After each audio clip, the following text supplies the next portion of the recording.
എനിക്ക് ഓരോ നിമിഷവും നിറവുള്ളതാണ്. വ്യത്യസ്ത ഭാവങ്ങൾ നിറഞ്ഞതാണ്. ആഴമുള്ള അനുഭവങ്ങളിലേക്ക് അവ വഴി തുറക്കുന്നു. ആസ്വദിക്കൂ തന്മയി ഭാവത്തിൽ. തന്മയി ജ്വല്ലറി, നിലമ്പൂർ. ഉടമയുടെ മുൻപിൽ വെച്ച് ബൈക്ക് മോഷണം. ഇതര സംസ്ഥാന തൊഴിലാളിയെ നാട്ടുകാർ പിടികൂടി പോലീസിൽ ഏൽപ്പിച്ചു. കഴിഞ്ഞ ദിവസം രാത്രി വണ്ടൂർ ടൗണിലാണ് സംഭവം. വണ്ടൂർ ഏറിയാട് സ്വദേശി അബ്ദുൽ കരീമിന്റെ ബൈക്കാണ് മോഷ്ടിച്ചത്. നിലമ്പൂർ റോഡിലെ വാച്ച് കടയുടെ മുൻപിൽ ബൈക്ക് നിർത്തി കടയിലേക്ക് കയറിയ സമയത്താണ് ഇതര സംസ്ഥാന തൊഴിലാളി ബൈക്കുമായി കടന്നു കളഞ്ഞത്. ബൈക്ക് എഞ്ചിൻ ഓഫ് ചെയ്യാതെയാണ് നിർത്തിയിരുന്നത്. ബൈക്കുമായി യുവാവ് കടന്നു കളയുന്നത് ശ്രദ്ധയിൽപ്പെട്ട അബ്ദുൽ കരീം ബഹളം വയ്ക്കുകയും മറ്റു വാഹനങ്ങളിൽ അടുത്തുണ്ടായിരുന്നവർ പിന്തുടരുകയുമായിരുന്നു.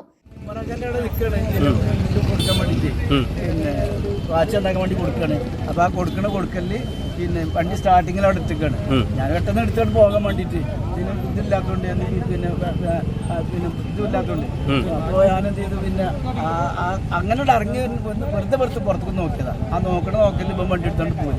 അപ്പം ഒപ്പം ഓടി നോക്കി. ഒപ്പം ഓടിയിട്ട് നമ്മൾ എത്തണ്ടേ, ഏതോ സ്കൂട്ടി ഇട്ടിയാണ്ട് മറ്റേ ഒപ്പം ഓടി. അപ്പോൾ വേറൊരാൾ ഇത് കേട്ടുകാണ്ട് അയാൾ വന്നാണ്ട് നടത്തി പിടിച്ചു.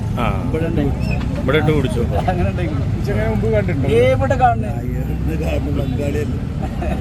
ഇവിടെ വണ്ടൂർ പോലീസ് എത്തി യുവാവിനെ കസ്റ്റഡിയിലെടുത്തെങ്കിലും പരാതി നൽകാത്തതിനാൽ പോലീസ് കേസെടുത്തില്ല.